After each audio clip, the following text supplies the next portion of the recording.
Amen and amen. Amen. We just want to welcome you, brothers and sisters, wherever you are. Siyanemukela ebukhoneni baNkulunkulu lapho nikhona khona singena emthandazweni ekseni sivala ivila uNkulunkulu kwakheka injabulo yethu kuphelela uNkulunkulu bakhe etimpilweni tethu.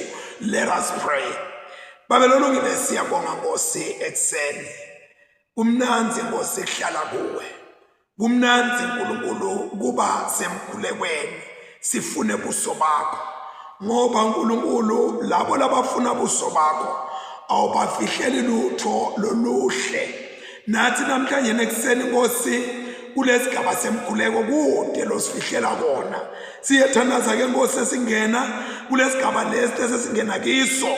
Babe wethu lolungile hamba nathi Nkosi sivule emehlo Nkosi sisafunda livi lakho bantwana bakho basatolilalela lento babothola amandla onke libe ngumlilo kwente babothola amandla lokhu kufanane Nkosi naloku kukhulunywa nguDavide ukuthi liphimbo lasimakade liyaduma ethi kwemandi lamanyenti liphimbo lasimakade liphundisa tinyamatane yebo liphundle amahlathi babe alente njalo ke Nkosi namhlanje Nkosi ekseni nisigrafte kuwe Nkosi kudunyiswe kubathatha wena Kristu wena lophila ubusa manje naphakade.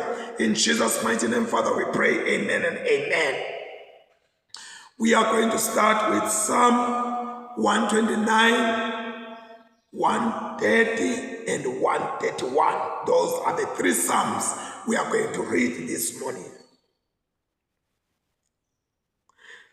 Bangihlupha basebusheni bami akasho njalo Israyeli athi bangihlupha basebusheni bami kodwa abazange bangihlule balimi babelima emhlane wami bembele mikhulu imisele kodwa simakade ulungile uthi jubile tindilimo yalababi laba bengibophe ngato sengathi bonke labatonza iSiyoni banganqandwa abahlazekile sengathi bangafanana netshani lokumila etikwendlu bubune busengakhuli kude nalobuvunako abubuthe nome lobuthwala ngetithuko nalabendlu labo abayikusho ngisho nekuthi sengathi simakade anganibusisa sinibusisa ngeligama lasimakade nangi sekujuleni kwetinhlupheko ngikhala kuwe simakade vani ukhala kwami simakade ngive nangicela lusito kuwe kube wena simakade bewusibalela tono tethu ngubani labangaphunyuka angalahlwa kodwa wena uyasethelela kude sitewuhlala ngekukwesaba lusito lwasimakade lubheke ngalabovu umphefumulo wami uyakumlindzela ngiyawulethemba livi lakhe umphefumulo wami ubheke simakade ngemehlo labovu ngimlindzele kwengabalinzi nabalindzele ukutsabuka kwenkosa yebo kwendlula abalinzi nabalindzele ukutsabuka kwenkosa Israyeli yethembela usimakade ngobe umusa ukusimakade nekukhululwa sibili kukuye nguye lotawuhlenga baka-Israyeli abephule etonweni tabo tonke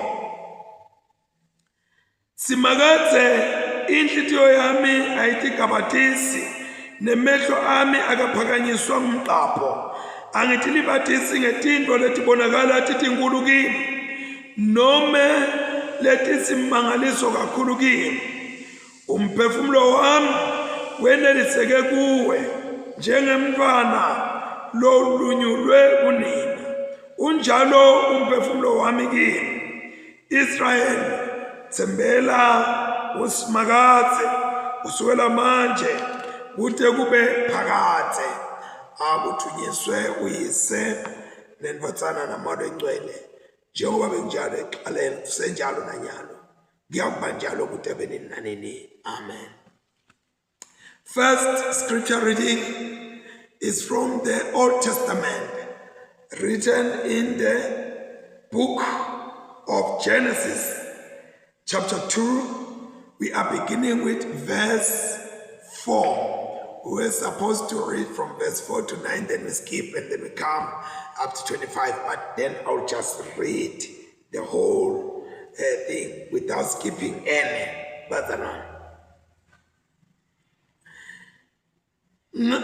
Oh, I'm sorry. Genesis chapter 2, verse 4 to 25. Ladalwa kanjalo ke lezulu nemhlaba. Ngesikhathi uNkulunkulu simakathe enda umhlaba nelizulu. Usete nakunye lokumilako emhlabeni netibhidvo desengakabikho ngobe uNkulunkulu simakathe abesengakayi nisi imvula emhlabeni. Kwakude umuntu wekuwulima umhlaba. Nokho kwenyuka inkungu iphuma emhlabathini yanisela wonke umhlaba. uNkulunkulu simakathe wase ubumba umuntu ngeluthuli.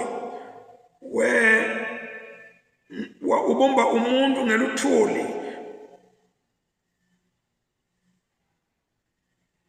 uNkulunkulu wabe sobumba umuntu ngeluthuli lwemhlabathi. Waphefumulela umoya wekuphila emakhaleni akhe. Umuntu wase uba umuntu lophilako. uNkulunkulu simakathe wahlanyela insimu yase-Edeni ngasempumalanga. Wambeka khona ke umuntu labesamentini. uNkulunkulu simakathe wamilisa emhlabathini tonke tihlahla letibukekako letimnanzi ekhathini nsini. Wamilisa sihlahla sekuphila kanye nesihlahla sekwati lokuhle nalokubi. Kwavela umfula lowake leta wanisela insimu yase-Edeni udzabula ekhatsi nayo. Bese kwehlukana uba ngemifula lemine. Libito lemfula wekuqala iPhishoni, ngulona logeleta utungelete lonke live laseHavila lapho kunegolide khona. Igolide yalelo live yinhle kakhulu kunenhlaka yeBedola kanye nelitshe iSholam kulelo live. Umfula wesibili iGihoni ngiwo logeleta utungelete lonke live laseKushe. Libito lemfula wesithathu iThigrisi logeleta ngasempumalanga ye-Asiriya. Umfula wesine yiYufrate. uNkulunkulu simakathe wamthatha umuntu wambeka ensimini yase-Edeni ukuthi ayilime ayilinze. uNkulunkulu simakathe wamyala umuntu wathi kuye, ungadla ngekutsandza kwakho tonke titselo letilapha ensimini, kodwa ungasidli sitselo sesihlahla sekwati lokulungile nalokungakalungi, ngobe mhlazana usidla uyawukufa nekufa. uNkulunkulu simakathe wathi akukuhle ukuthi umuntu ahlale yedwana. Ngitamendela umsidi lolungele yena. Ngakho-ke uNkulunkulu simakathe wabumba emhlabathi tonke tilwane tesiganga netinyoni letindiza emoyeni. Watiletsa kumuntu ukuthi abone ukuthi utetsa njani. Lawo mabito latetsa wona tabitwa ngawo. Ngakho-ke umuntu watetsa emabito tonke tifuyo netinyoni letindizako emoyeni nato tonke tilwane tesiganga. Kepha Adamu akamtholanga umsidi labelungele yena. Ngawo-ke uNkulunkulu simakathe wamehlisela umuntu ubuthongo lobukhulu, walala. uNkulunkulu wase ukhipha lolunye lwetimbambo takhe, wagqwalisa sikhala ngenyama. uNkulunkulu simakathe wambumba lo msikati nelubambo labe lukhiphe kulo mthuna, nelubambo labe likhiphe kulo mthuna, wase umyisa endvodzeni. Indvodza yathi, lona-ke sewulithambo lemathambo ami nenyama yenyama yami, uyawubitwa ngokuthi indvodzakade ngobe uthethwe endvodzeni. Ngawo-ke indvodza iyawushiya uyise nenina, inamathele kumfati wayo, bese baba nyamanye. Babehamba ngunu bobabili, le ndvodza nemkayo bede emahloni. Siphela lapha sifundo seqala. Sifundo sesibili siphume eTestamenteni Elisha sibhaliwe encwadini yakubaseKolose, sahluko sesithathu siyaqala kufunda khona verse 18 through chapter 4 verse 6. Bafati, thobelani emadvodza enu njengalokufanele enkosini. Madvodza, tsandzani bafati benu, ningabaqantsukeli. Bantwana, lalelani batali benu etintweni tonke, ngobe nguloko lokuthandwa yinkosi. Boyise, ningabathukuthelisi bantwana benu khona bangati udzinwa.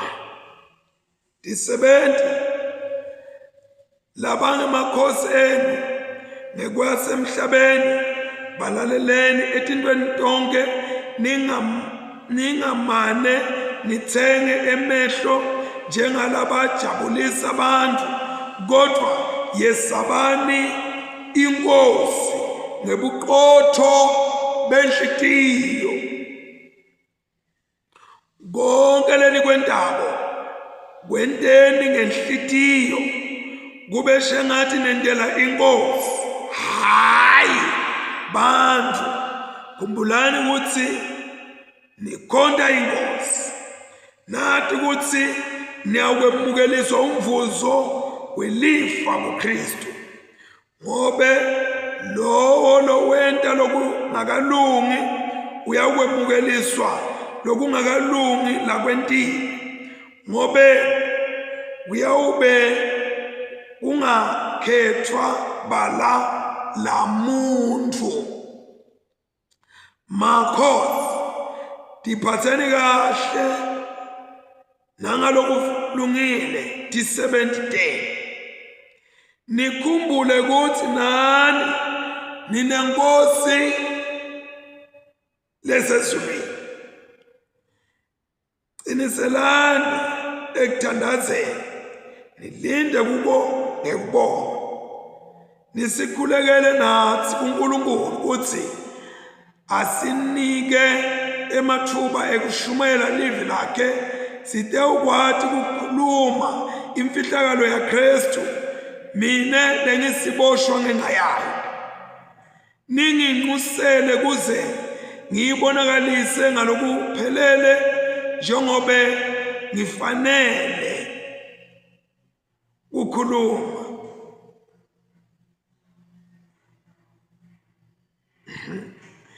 Tiphatseni ngekuhlakanipha nanisemkhatsini webantu labangakholwa. Bambisisani isikhathi, niwasebenzise kahle emathuba leninawo. Khumbula kukhuluma kwenu akube nemusa ngaso sonke isikhathi. nikunanzise ngeluswayi, nikunanzise njengeluswayi ekudleni, khona nitawukwati lenifanele kubaphendula ngako bantfu. Let us pray. God Almighty, our Heavenly Father, once again, dear Lord, siyakubonga Nkulunkulu, siyakubonga Babe, siyakubonga Zulu yemfihlakalo, Zulu yezimangaliso. Sibonga ukuthi uNkulunkulu wethu namhlanje ekseni kulendzawo usivula emehlo uNkulunkulu wekuthi uNkulunkulu ukukhonta wena simakathe, sikukhonta hayi ngoba Nkosi konke lesikwendawo ngiloko uNkulunkulu wethu lolamandla onke lokutshengisa ungcwele nekuba perfect, kodwa Nkosi wena usiqolela tono tethu kuze sikwesabe. Usho njalo umbhali wema ubona namhla ekseni uthi kube simakathe bekasibalela tono tethu, ngubani lebeka ngaphunyula angede aya ekulahlweni.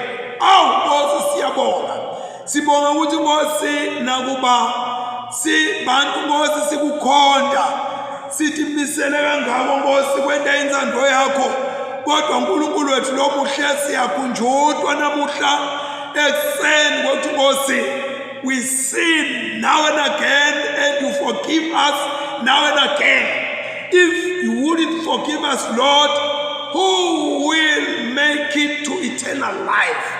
Baba wethu lolungile, siyabonga Nkosi kuva namuhla kuthi lizulu nemhlaba wakudala kanjani, nekwakuthi uNkulunkulu wethu lonamandla onke umuntu eqala wambumba kanjani ngemhlabathi, wamphefumulela kanjani Nkosi Baba wethu lonamandla onke, nekwakuthi Nkosi wambeka engathini, wamilisa tinto wathi umuntu akayinake lensimu.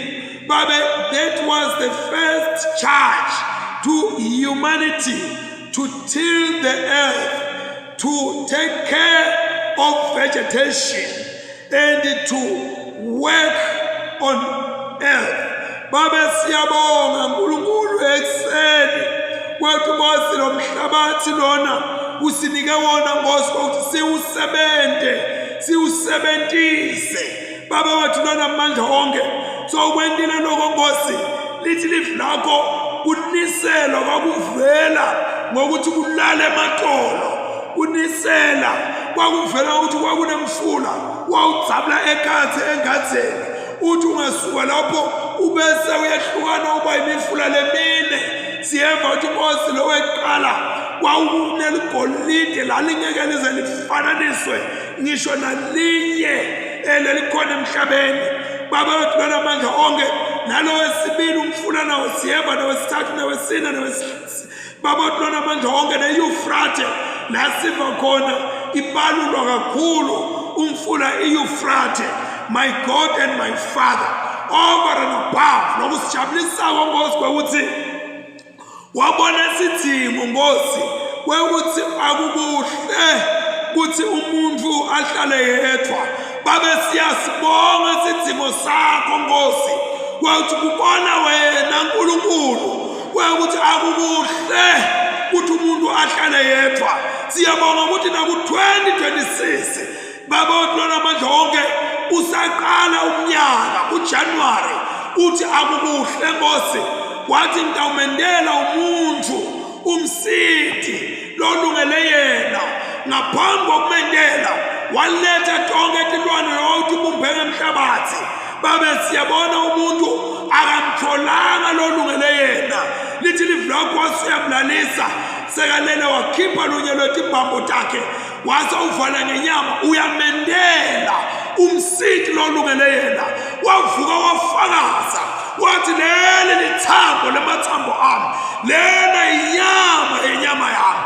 Ngalokunjalo utobita ukuthi wayindvodza kade ngoba uthethwe endvodzeni, wasawuthi kanjalo nendvodza iyawushiya uyise nenina inamathele kumkayo babese babanyamanye lithi babahamba bobabili bangunu bangenamahloni ngoba Nkosi lokwentiwe nguwe Nkosi akusendi sibe embarrassed akusendi sibe nemahloni babe siyabonga ke Nkosi nanemuhla Nkosi ekuseni kwathi Nkosi usaqala lo mnyaka live lakho Nkosi lithi khayisele kwathi uNkulunkulu yini inhloso yakho you established families on earth. My God and my Father, it's not the government that established, oh my God, the institution of families on earth, but it's you, oh God. This morning we pray in the mighty name of Jesus Christ that whatever, Lord, you established even from the beginning, let it continue, my God. Akuthi bonke abantu Nkosi eminyakeni wa 2026 labane mkhuba Nkosi wekufaka lunyawo emindenini nekufuna kuyehlukanisa nekufuna kuyiqabanisa baba wethu lonamandla onke babe bakhumbule kwekuthi balwa nawe luqobo ngoba Nkosi you established families babe not even the in-laws, not even those who are called into the institution, not even children, not even colleagues, friends. My God and my Father, we pray this hour, my God, bless families as we resume the year. Bless those who love each other. Bless those who choose each other to love in worsened condition. Ukuhle noma kukubi, bagula noma baphilile, baphuyile noma banjingile.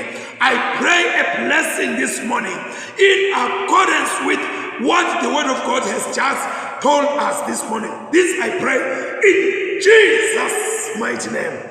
Amen and amen. Siyabonga kakhulu bazalwane at this hour target sike emarket sibuye nje sithi ncam kancane singakangena emthandazweni lo January sihamarisha emthandazweni sihamarisha emthandazweni ingathi siyagula ingathi asiphili kahle silingisa le ndoda siyasamasolta emthandazweni siyasamasolta emthandazweni yonke indalo isho njalo zonke izinto ziyolunga nasemthandazweni izinto zonke zithatha i-turnaround zithatha i-change zithatha i-transformation only when we are in prayer. Amen and amen. We bless your name, Lord God.